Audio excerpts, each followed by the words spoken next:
ఈరోజు రాష్ట్ర ప్రభుత్వం మనకు చెవులో పువ్వు పెట్టే ప్రయత్నం చేస్తూ ఉన్నారు.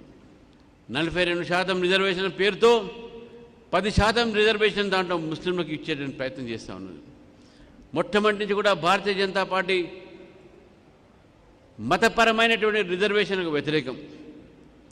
మతపరమైన రిజర్వేషన్స్ అది కేవలం భారతదేశం ఒక ఏదైతే విభజన ఆ రోజు జరిగిందో మతపరమైనటువంటి ఒక కారణాల వల్ల జరిగినటువంటి విషయాన్ని మనం గుర్తుపెట్టుకోవాలి.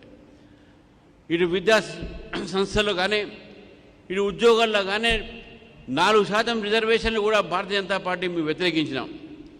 కానీ ఈ ప్రభుత్వం ఓట్ బ్యాంక్ పాలిటిక్స్ కోసం గత కాంగ్రెస్ ప్రభుత్వం తీసినటువంటి ఒక ఆ 4% రిజర్వేషన్ని ఈరోజు అది రాజకీయాలకు కూడా అంటే పొలిటికల్ రిజర్వేషన్లు కూడా దాన్ని తీసుకురావడం జరుగుతుంది.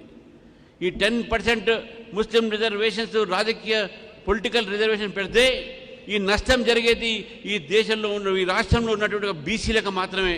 అందుకే దీన్ని భారతీయ జనతా పార్టీ వ్యతిరేకిస్తుంది.